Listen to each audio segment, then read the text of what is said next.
Hello दोस्तों, मैं अजय शर्मा आपका हार्दिक स्वागत करता हूं श्याम पैरामेडिकल क्लासेज के इस ऑनलाइन प्लेटफॉर्म पर। हम पढ़ रहे हैं ECG first year and second year. ECG first year and second year में हमने बहुत से टॉपिक क्लियर कर चुके हैं और अब हम चल रहे हैं कहाँ, ईसीजी पर। ईसीजी में हमने देखा कि जो पी क्यू आर वेव है और पी आर इंटरवल है वह कैसे बनते हैं, उसका फॉर्मेशन कैसे होता है और उसमें एबनॉर्मलिटी कौन कौन सी डिजीज के कारण देखने को मिलती है। अब हम बात करने वाले हैं आज आर वेव। आर वेव हो चुकी हमारी, आज बात करने वाले हैं हम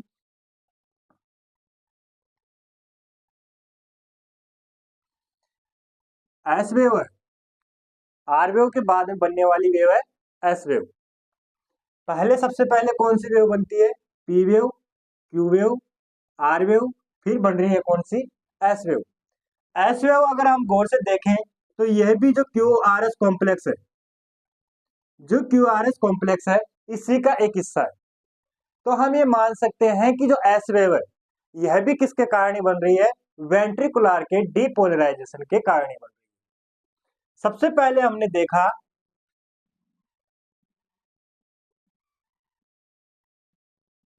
कि जो ये क्यू वेव थी यह किसके डीपोलराइजेशन के कारण बन रही थी? जो इंटरवेंट्रिकुलर सेप्टम है, जो इंटरवेंट्रिकुलर सेप्टम है, इसके डीपोलराइजेशन के कारण बन रही थी। फिर उसके बाद में हमने देखा कि जो आर वेव है वह जो वेंट्रिकल का निचला हिस्सा है, जो अ, इसका ये वाला तो होता है बेस वाला हिस्सा,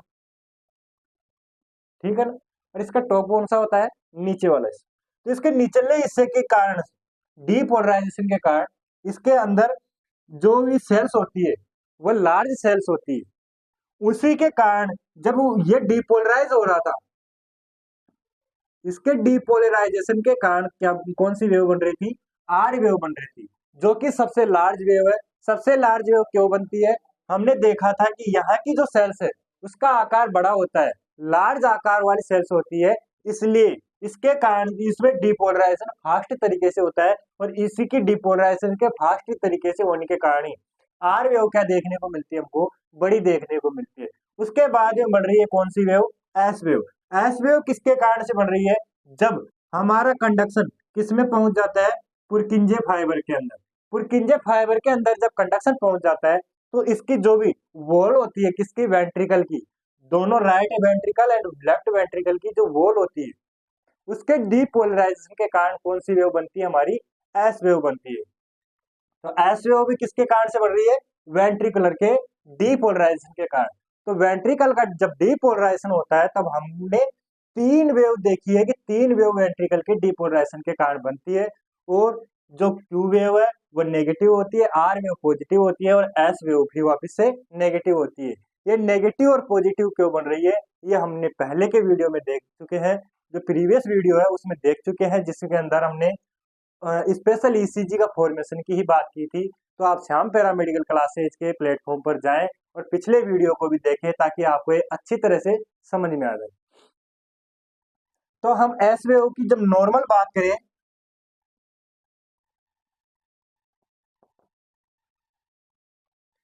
बात कर रहे हैं हम नॉर्मल जो एस वेव है,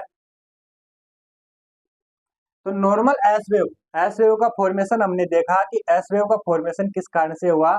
जब वेंट्रिकल की वॉल डीपोलराइजेशन हो रही है तो उसके डीपोलराइजेशन के कारण किसका वेव, कौन सी वेव का फॉर्मेशन हुआ?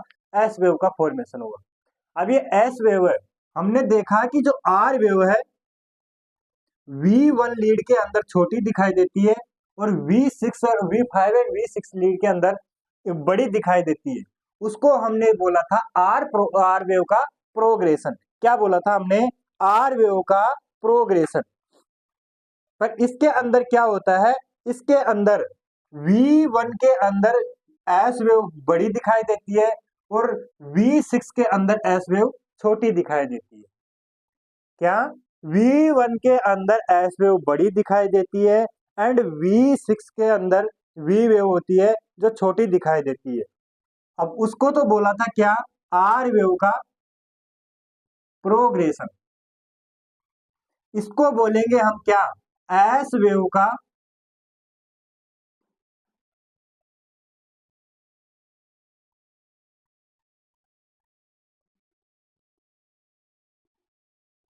डिमिनिस्टेशन या डिमिनिश्ड, एस वेव का डिमिनिश्ड। यानी ये क्या हो रही है, इसमें तो क्या हो रहा था, आर वेव इंक्रीज हो रही थी, जैसे कि V1 से V6 लीड की तरफ हम चल रहे थे, तो आर वेव क्या हो रही थी, इंक्रीज हो रही थी। इसके अंदर क्या होता है, अगर V1 से V6 की तरफ जाते हैं तो एस वेव है उसका जो एम्पलीट्यूड है वह कम होता है। तो V3 लीड है, V3 लीड के अगर हम V3 लीड के अंदर ईसीजी को देखें तो उसके अंदर R wave and S wave लगभग समान एम्पलीट्यूड की दिखाई देती है। कौन सी लीड के अंदर, V3 लीड के अंदर R wave and S wave का एम्पलीट्यूड है वह लगभग एक जैसा दिखाई देता है। यानी जितना एम्पलीट्यूड आर वेव का रहेगा उतना ही एम्पलीट्यूड एस वेव का रहेगा। यानी आर वेव के बाद V3 लीड के अंदर जो हमको क्यूआरएस कॉम्प्लेक्स है वह कुछ इस तरीके का बनेगा, जिसके अंदर R wave and S wave का एम्पलीट्यूड क्या रहेगा, समान रहेगा।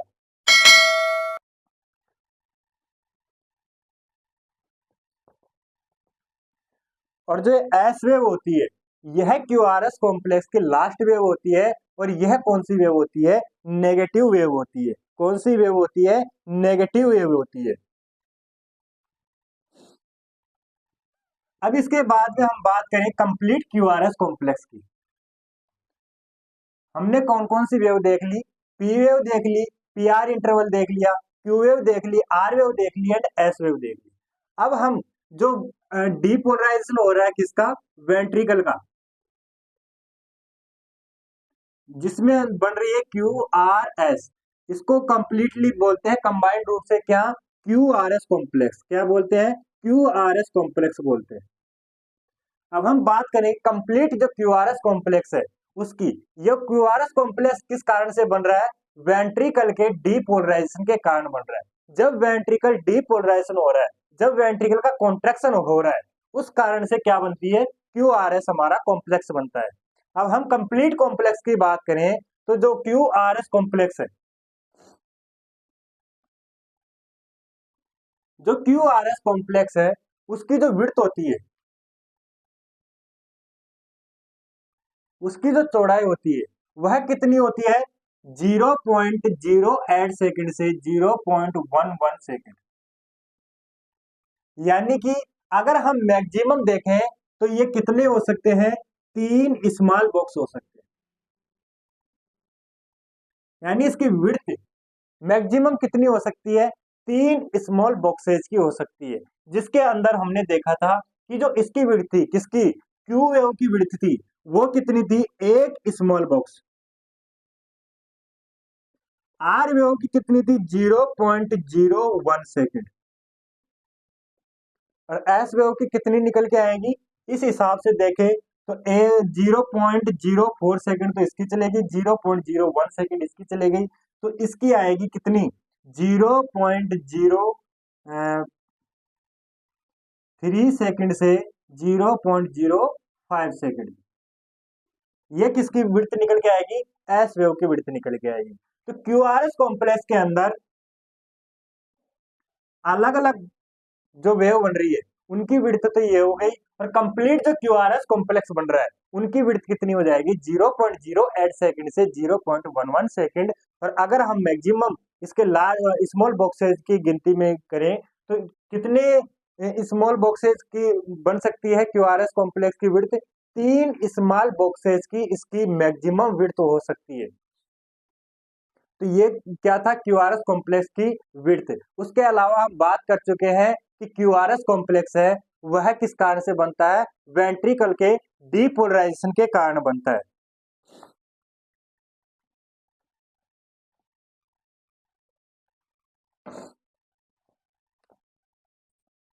अब जो क्यूआरएस कॉम्प्लेक्स है, जो क्यूआरएस कॉम्प्लेक्स है वह कौन सा होता है, बाइफेजिक होता है। बाइफेजिक क्यों होता है, क्योंकि इसमें नेगेटिव वेव भी बनती है और पॉजिटिव वेव भी बनती है। यह बेस लाइन से नीचे भी होता है और ऊपर भी होता है, इसलिए इसको कौन सी वेव बोलते हैं, बाइफेजिक वेव बोलते हैं। क्योंकि ये एक ही लीड के अंदर पॉजिटिव एंड नेगेटिव दोनों दिखाई देती है, इसलिए इसको कौन सी वेव बोलते हैं, बाइफेजिक बोलते हैं। ये कौन सी लीड होती है, बाइफेजिक लीड होती है। बाईफेजिक लीड क्यों होती है? क्योंकि ये पॉजिटिव एंड नेगेटिव दोनों दिखाई देती है। इसका एम्पलीट्यूड ऊपर भी होता है, नीचे भी होता है। इसकी जो वेव बनती है वो बेस लाइन से ऊपर भी बनती है एंड नीचे भी बनती है। उसके अलावा हम बात करें, अगर इसको हम कौन से लीड के अंदर देखें, जो हमारी लीड एवीएल है, एवीएफ है, V5 है, V6 है,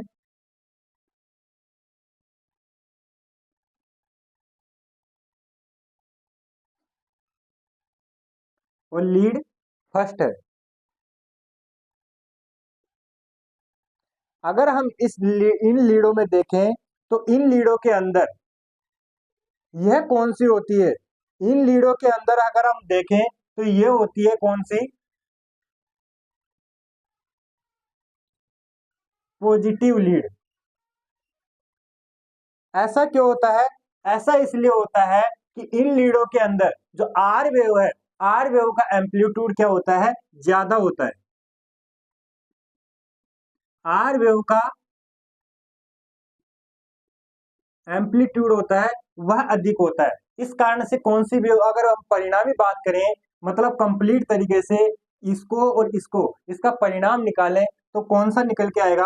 पॉजिटिव परिणाम निकल के आएगा। उस कारण से अब यह हम बात करते हैं कि अगर AVL, aVF, V5, V6 and lead first में देखें तो ये कौन सी दिखाई देती है हमको? पॉजिटिव वेव दिखाई देती है। और ये लीडें ज्यादातर कहाँ, किस साइड लगी होती है? राइट साइड लगी होती है, लेफ्ट साइड लगी होती है।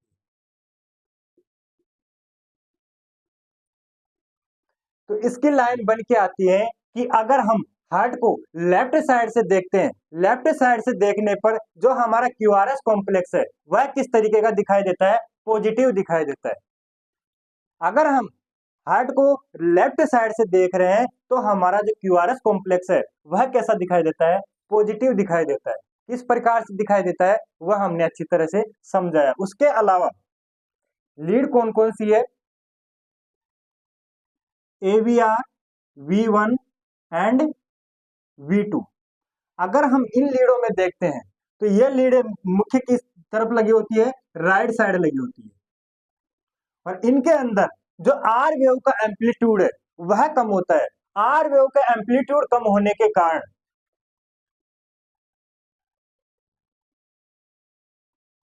आर वेव का एम्पलीट्यूड कम होने के कारण जो इसका परिणामी मान है वह कौन सा होता है? नेगेटिव होता है। नेगेटिव होने के कारण से इसको क्या बोलते हैं कि क्यूआरएस कॉम्प्लेक्स कौन सा है? नेगेटिव है। अगर मतलब इसकी लाइन बनती है कि अगर हम हार्ट को राइट साइड से देखते हैं तो हमको ईसीजी वेव के अंदर जो क्यूआरएस कॉम्प्लेक्स है वो कैसा देखने को मिलता है? नेगेटिव क्यूआरएस कॉम्प्लेक्स देखने को मिलता है। अगर हम हार्ट को राइट साइड से देख रहे हैं तो हमको क्यूआरएस कॉम्प्लेक्स कैसा देखने को मिलेगा? नेगेटिव देखने को मिलेगा। और अगर हम हार्ट को लेफ्ट साइड से देखेंगे तो हमको हार्ट की जो क्यूआरएस कॉम्प्लेक्स है वह वेव कैसी देखने को मिलेगी? पॉजिटिव वेव देखने को मिलेगी।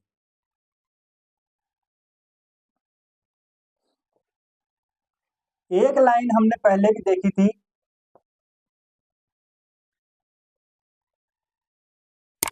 कि जो आर वेव है उसके फॉर्मेशन के अंदर मेन रोल किसका होता है? लेफ्ट वेंट्रिकल का होता है। लेफ्ट वेंट्रिकल का क्यों होता है? क्योंकि इसका मास अधिक होता है।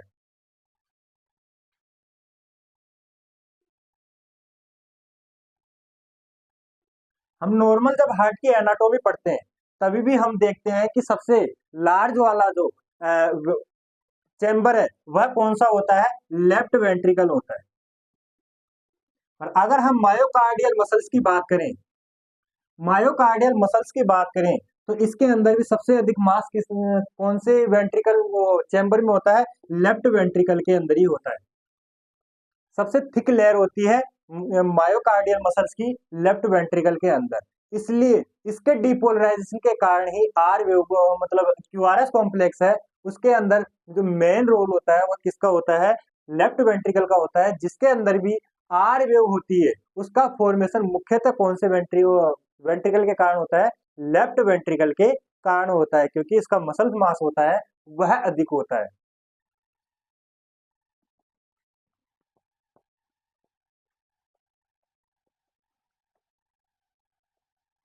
तो ये क्या था, नॉर्मल जो आर वेव है उसका फॉर्मेशन था कि अलग अलग लीड के अंदर आर वेव कैसी दिखाई देती है। नॉर्मल जो आर वेव है उसका एम्पलीट्यूड कितना होता है, उसकी विड्थ कितनी होती है। अब हम बात करें क्यूआरएस कॉम्प्लेक्स का जो डिजिट पोर्शन है, तो क्यूआरएस कॉम्प्लेक्स में एबनॉर्मलिटी हमको कब कब देखने को मिल सकती है।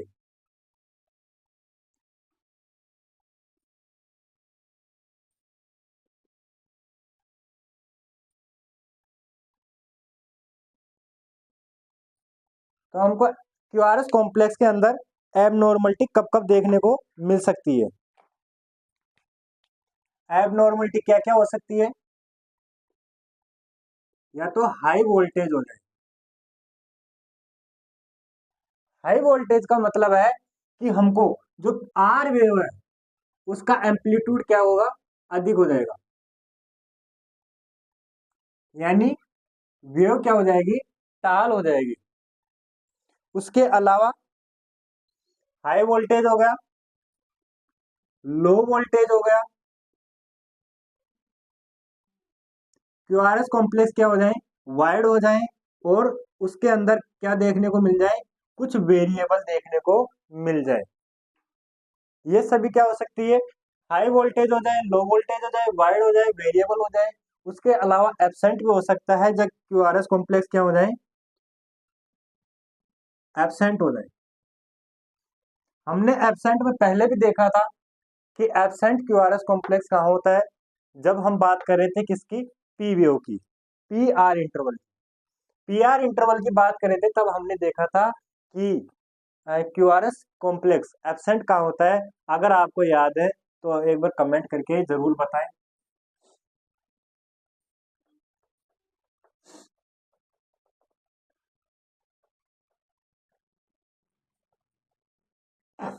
तो सबसे पहले बात करें क्या,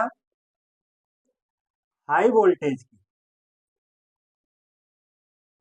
यानी इसके अंदर जो वेव का एम्पलीट्यूड होता है वह क्या देखने को मिलेगा, हमको अधिक देखने को मिलेगा। अब ये कब कब देखने को मिल सकता है, या तो जो कैलिब्रेशन है हमारा ईसीजी का वह गलत हो जाए, इनकरेक्ट कैलिब्रेशन।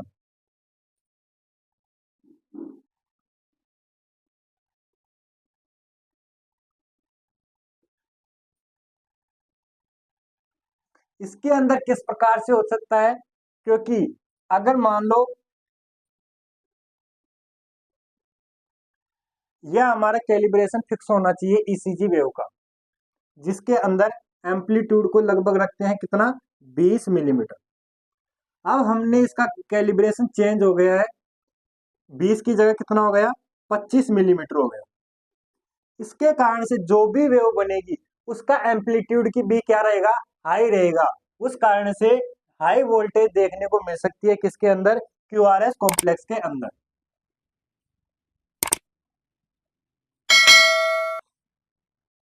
दूसरी बात करें, थिन वॉल, हमारी चेस्ट वॉल है, अगर वो थिन हो गई है उस कारण से भी इसका एम्पलीट्यूड क्या हो सकता है, बढ़ सकता है। क्यों बढ़ सकता है, क्योंकि जो हमारे बल्ब लगे होते हैं, चेस्ट लीड लगी होती है, वह अधिक जो इलेक्ट्रिसिटी है उसको ग्रहण करेंगे, उस कारण से एम्पलीट्यूड क्या हो जाएगा, बढ़ जाएगा। उसके अलावा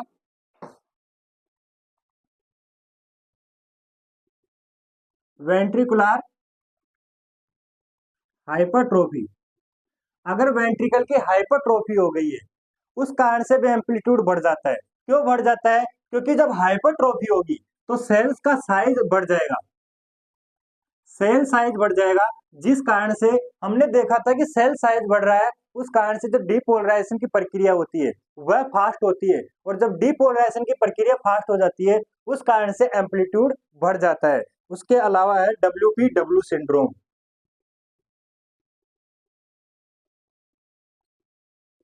WPW सिंड्रोम में क्या होता है, जो हमारा एट्रियम और वेंट्रिकल है उसके अंदर ओनली फॉर वन पाथवे होता है। जो कंडक्शन आने के लिए जो इलेक्ट्रिसिटी आती है उसके लिए वन पाथवे होता है, जो कि एबी नोड से बंडल ऑफ हिंज की तरफ आता है। परंतु जो WPW सिंड्रोम है उसके अंदर एक्स्ट्रा पाथवे जनरेट हो जाता है, एक्स्ट्रा पाथवे जनरेट हो जाता है, जिस कारण से जो वेंट्रिकल है उसके मसल्स को जो नॉर्मल कंडक्शन आना चाहिए उसके अलावा एक्स्ट्रा कंडक्शन मिल जाता है। जब डबल कंडक्शन इसको वेंट्रिकल को मिल रहा है तो इसका एम्पलीट्यूड होता है वह अपने आप ही क्या हो जाएगा, इंक्रीज हो जाएगा। इसलिए WPW सिंड्रोम में भी जो इसका एम्पलीट्यूड है वह क्या हो जाता है, बढ़ जाता है। अब हम बात करें किसकी, लो वोल्टेज की।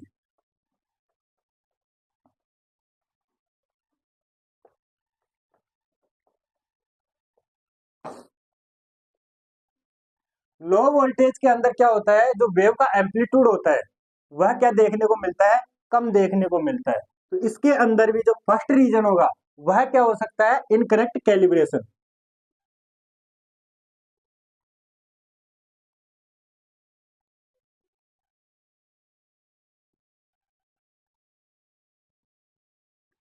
अगर हमने कैलिब्रेशन की जो वेव है उसका ही एम्पलीट्यूड कम कर दिया तो ईसीजी की जो भी वेव बनेगी उसका भी एम्पलीट्यूड क्या रहेगा, कम रहेगा। इस कारण से क्या देखने को मिलेगी हमको, लो वोल्टेज ईसीजी देखने को मिलेगी। उसके अलावा क्या हो सकता है, थिक वाल्व हो सकती है।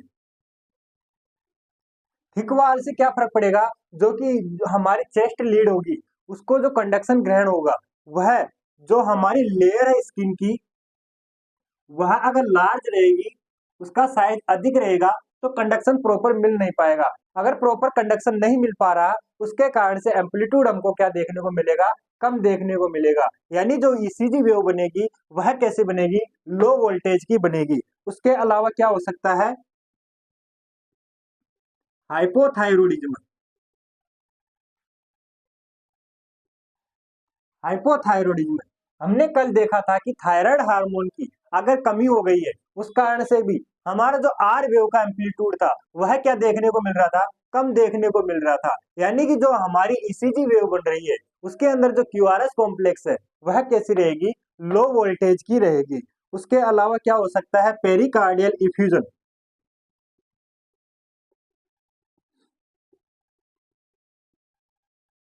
पेरिकार्डियल इफ्यूजन यानी हमारी जो ये हार्ट की बाहर वाली लेयर है उसके अंदर अगर फॉर्मेशन हो रहा है किसका, फिल हो रहा है क्या, अगर ब्लड फिल हो जाए या फिर उसके अंदर कुछ इन्फ्लामेशन आ जाए या फिर वाटर फिल हो जाए,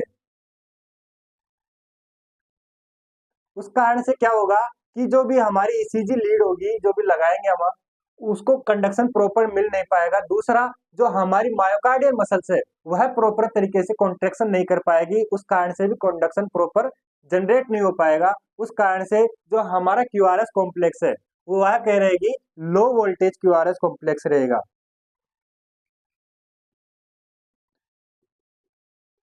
एम्फाइसीमा में भी हमने कल देखा था कि आर वेव है वह क्यों हमको लो, उसका एम्पलीट्यूड हमको कम देखने को क्यों मिल रहा था। तो एम्फाइसीमा के अंदर क्या हो जाता है, जो हमारी मसल्स होती है उसके अंदर एयर फिल हो जाता है जिसके कारण से वह प्रॉपर कॉन्ट्रेक्शन और रिलैक्सेशन नहीं कर पाती है, जिस कारण से भी हमको क्या देखने को मिलेगी, लो वोल्टेज क्यूआरएस कॉम्प्लेक्स देखने को मिलेगा।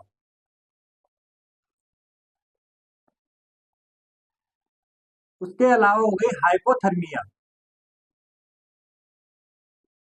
हाइपोथर्मिया के अंदर क्या होता है, बॉडी का टेम्परेचर होता है वह कम हो जाता है। बॉडी टेम्परेचर कम हो जाएगा तो हमारा हार्ट का जो प्रॉपर कंडक्शन रहेगा वह कहाँ तक नहीं आ पाएगा, लीड्स के तक नहीं आ पाएगा। अगर लीड्स तक हमको प्रॉपर कंडक्शन नहीं मिल पाएगा और दूसरा हाइपोथर्मिया के अंदर जो हमारी हार्ट रेट है वह भी कम हो जाती है, जिस कारण से हमको क्या देखने को मिलेगी, लो वोल्टेज क्यूआरएस कॉम्प्लेक्स देखने को मिलेगा। तो ये क्या हो गया, लो वोल्टेज कॉन्ट्रेक्शन। वो लो वोल्टेज की क्यूआरएस कॉम्प्लेक्स होगा, उसकी जो वेव होगी उसका एम्पलीट्यूड क्या हो जाएगा, कम हो जाएगा। उसके अलावा हमने बात की क्या, एब्सेंट ऑफ क्यूआरएस कॉम्प्लेक्स।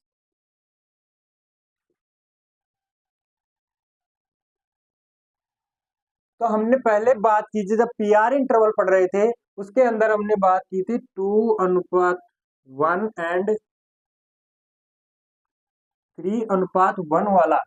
जो ऐसे ब्लॉक है उसके अंदर क्या हो रहा था, जो कि हमारा एवी नोड था, वह दो ईसीजी वेव, दो बार तो ईसीजी वेव में हमको क्यूआरएस कॉम्प्लेक्स प्रॉपर देखने को मिल रहा था, क्योंकि कंडक्शन एवी नोड से नीचे बंडल ऑफ इंच तक प्रॉपर तरीके से नॉर्मल तरीके से आ रहा था। परंतु जो तीसरी ईसीजी वेव थी, उसके अंदर हमको क्यूआरएस कॉम्प्लेक्स क्या देखने को मिल रहा था, एब्सेंट देखने को मिल रहा था।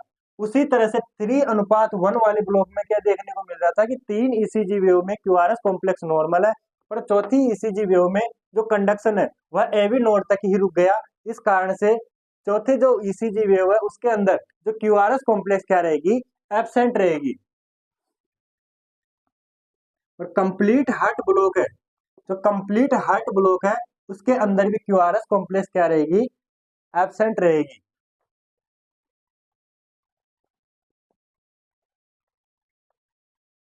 उसके अलावा हो गई variable QRS complex, variable QRS complex. तो इसमें फर्स्ट आ गया बंडल ब्रांच ब्लॉक। जो हमारा लेफ्ट बंडल ब्रांच है, राइट बंडल ब्रांच है, अगर उसमें से कोई भी बंडल ब्रांच ब्लॉक हो रहा है, उस कारण से उसकी जो एम्पलीट्यूड है वह भी कम हो सकता है, उसके अलावा जो उसकी विड्थ है वह बढ़ भी सकती है। इस कारण से हमको वेरिएबल क्यूआरएस कॉम्प्लेक्स देखने को मिलेगा। वेंट्रिकल की एक्टोपी, अगर हमारे वेंट्रिकल के अंदर कोई भी मसल्स वेंट्रिकल की जो पेसमेकर की तरह कार्य करने लग जाती है, उसको बोलते हैं क्या, वेंट्रिकल की एक्टोपी। अगर वेंट्रिकल में एक्टोपी देखने को मिलेगी, उस कारण से क्या होगा कि वेंट्रिकल के अंदर ही एक्स्ट्रा बीट जनरेट हो जाएगी, जिस कारण से हमको किसी किसी ईसीजी वेव के अंदर एक्स्ट्रा क्यूआरएस कॉम्प्लेक्स भी देखने को मिलता है। इसलिए हमारा क्यूआरएस कॉम्प्लेक्स क्या हो जाता है, वेरिएबल हो जाता है। वेंट्रिकल की क्या हो जाए, हाइपरट्रोफी हो जाए। वेंट्रिकल की हाइपरट्रोफी हो जाएगी तो नॉर्मल क्यूआरएस कॉम्प्लेक्स देखने को नहीं मिलेगा। क्या देखने को मिलेगा, एबनॉर्मल क्यूआरएस कॉम्प्लेक्स देखने को मिलेगा, यानी वेरिएबल क्यूआरएस कॉम्प्लेक्स देखने को मिलेगा। इसी तरीके से डब्ल्यूपीडब्ल्यू सिंड्रोम है। डब्ल्यूपीडब्ल्यू सिंड्रोम के अंदर भी क्या हो रहा था, जो हमारा कंडक्शन है वो जिस टाइम पे वेंट्रिकल पे आना चाहिए, उससे पहले ही जो एक्स्ट्रा पाथवे बना है, उससे उससे पहले जब नॉर्मल कंडक्शन वेंट्रिकल को प्राप्त होना चाहिए, उससे पहले ही एक्स्ट्रा जो पाथवे बना है उससे हमको क्या मिल जाती है, इलेक्ट्रिसिटी मिल जाती है वेंट्रिकल की मसल्स को। तो नॉर्मल जो कंडक्शन होना, कॉन्ट्रैक्शन होना चाहिए, उससे पहले वेंट्रिकल की मसल्स क्या स्टार्ट कर देती है, कॉन्ट्रैक्शन करना स्टार्ट कर देती है, जिस कारण से हमको क्यूआरएस कॉम्प्लेक्स क्या देखने को मिलता है, वेरिएबल देखने को मिलता है। उसके अलावा ही अगर हमारा पेस मेकर लगा हुआ है, पेस मेकर लगा हुआ है, अगर वह नॉर्मल तरीके से कार्य कर रहा है तो हमको नॉर्मल ईसीजी वेव देखने को मिलेगी। पर अगर नॉर्मल तरीके से कार्य नहीं कर रहा है तो क्यूआरएस कॉम्प्लेक्स क्या देखने को मिलेगा, वेरिएबल देखने को मिलेगा। उसके अलावा कुछ ड्रग्स है, क्विनिडीन। क्विनिडीन ड्रग्स क्या करती है, हमारे हार्ट रेट को कम कर देती है।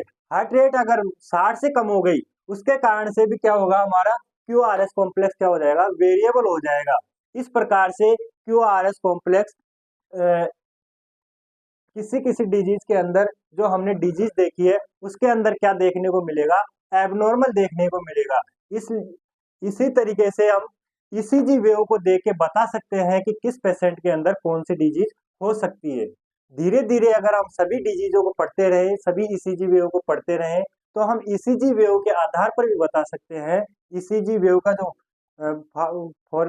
फॉर्मेशन होता है वह किस प्रकार से होता है, और किस डिजीज के अंदर ईसीजी वेव की कौन सी वेव एबनॉर्मल दिखाई देती है और कौन सी एबनॉर्मलिटी आती है। तो इसी तरीके से आप ईसीजी को आसान भाषा में समझने के लिए और सभी पैरामेडिकल कोर्सेज को लगातार कंप्लीट करने के लिए बने रहिए श्याम पैरामेडिकल क्लासेस से। धन्यवाद।